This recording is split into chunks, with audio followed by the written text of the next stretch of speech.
بلوچستان کا شہر گوادر، جہاں سورج سمندر میں ڈوبتے وقت سونے کی چمک بکھیرتا ہے، وہیں مقامی ماہی گیر روزی کی تلاش میں سمندر میں اترتے ہیں۔ ماہی گیر نسلوں سے اس پانی پر انحصار کرتے آئے ہیں۔ چھوٹی کشتی، تھوڑا سا جال اور بہت سی دعائیں، یہ ان کا روز کا معمول تھا۔ لیکن آج وہی سمندر جو ان کا دوست تھا، اجنبی لگنے لگا ہے۔ گوادر کے مقامی ماہی گیروں کا سب سے بڑا مسئلہ ڈیپ سی ٹرولنگ ہے۔ بڑے بڑے صنعتی ٹرالرز جو چین یا اندرون ملک سے آتے ہیں، سمندروں کی تہہ میں جال گھسیٹتے ہیں، اور صرف بڑی مچھلیاں نہیں بلکہ ہزاروں چھوٹی مچھلیاں، کیکڑے، مرجان اور دیگر سمندری حیات کو بھی تباہ کرتے ہیں۔ یہ ٹرالر صرف ماہی گیری کی معیشت پر ضرب نہیں ہے، بلکہ ایک پورے ماحولیاتی نظام کی تباہی ہے۔ ماہی گیر صرف مچھلی نہیں کھوتے، وہ اپنی شناخت، اپنی ثقافت اور اپنی نسلوں کا رزق کھوتے ہیں۔ بقول مقامی صحافی ہزاران رحیمداد، لوگ اب بھی شام کے وقت چھرمٹ میں کشتیوں کا انتظار کرتے ہیں، مگر اکثر جواب آتا ہے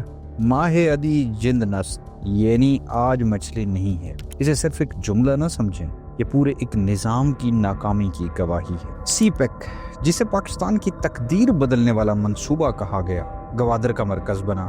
سڑکیں، بندرگاہیں، فری زونز سب بنے، لیکن مقامی ماہی گیر اب بھی گندے پانی، کمزور کشتیوں اور بغیر سرد خانے کے جال ڈالنے پر مجبور۔ سی پیک کے تحت بننے والی فری ٹریڈ زونز چین کی کمپنیوں کو تو فائدہ دیتی ہیں، شاید کہیں اور بیٹھے کسی اور شخص کو بھی دیتی ہیں، مگر مقامی لوگوں کی حالت ذات دگرگوں ہی ہے۔ آج بھی وہاں کے مقامی لوگ بنیادی سہولیات کے لیے ترس رہے ہیں۔ سوال یہ ہے، اگر ترقی لوگوں کو ان کی بنیادی روزی سے محروم کر دے تو کیا وہ ترقی کہلائے گی؟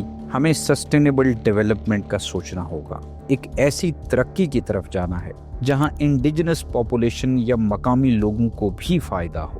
گوادر جیسے اہم بندرگاہی شہر میں آج بھی بجلی ایران سے آتی ہے۔ یہ بات آپ کے لیے حیران کن ہوگی، آئے روز لوڈ شیڈنگ ہوتی ہے، ماہی گیروں کی برف پگھل جاتی ہے، مچھلی خراب ہو جاتی اور دن بھر کی محنت ضائع ہو جاتی ہے، مگر کسی کے کان تک جوں بھی نہیں لی۔ ڈیپ سی ٹرولنگ کے نتیجے میں گوادر کے ساحلی علاقوں میں بائیو ڈائیورسٹی بری طرح متاثر ہو رہی ہے۔ نایاب نسلیں ختم ہو رہی ہیں، مرجان تباہ ہو چکے ہیں اور قدرتی توازن بگڑ چکا ہے۔ مقامی چھوٹی مچھلیاں جو پہلے چند گھنٹوں میں ہی جال میں آ جاتی تھیں، اب ہفتوں کے انتظار کے بعد بھی نہیں ملی۔ جب ماہی گیر خالی ہاتھ لوٹتے ہیں تو صرف ان کا نقصان نہیں ہوتا، بلکہ خواتین گھریلو اخراجات بھی پورے نہیں کر سکتی، بچے تعلیم بھی نہیں حاصل کر سکتے۔ گوادر کی وہ عورتیں جو کبھی مچھلیاں خشک کر کے بیچا کرتی تھیں، اب صرف خالی ٹوکریاں دھو رہی ہیں۔ اس کا حل بھی ہے اور امید کی کرن بھی موجود ہے۔ ڈیپ سی ٹرولنگ پر مکمل پابندی لگائی جائے اور اس پر سخت عمل درآمد بھی کیا جائے۔ دنیا میں بہت سارے کنٹریز نے اس کو بین کیا ہے، کیونکہ یہ ان مچھلیوں کو بھی مار دیتی ہے جو مچھلیاں ابھی بڑی ہو کر سمندر میں تیرنا بھی شروع نہیں کرتی۔ ماہی گیروں کو سبسڈی، آلات اور سرد خانے فراہم کیے جائیں۔ گوادر کے ماہی گیروں کو سی پیک کے منصوبوں میں روزگار دیا جائے۔ ایران سے توانائی کی بجائے مقامی بجلی منصوبے شروع کیے جائیں۔ سمندری حیات کے تحفظ کے لیے میرین پروٹیکٹڈ زونز بنائے جائیں۔ یہ لوگ صرف مچھلی نہیں پکڑتے، یہ کلچر سنبھالتے ہیں، یہ تہذیب کی کشتی چلاتے ہیں اور سمندر کے سینے پر وہ داستان لکھتے ہیں جو کتابوں میں نہیں ملتی۔ اگر ہم نے آج ان کا ساتھ نہ دیا تو کل صرف سمندر بچے گا، ماہی گیر نہیں۔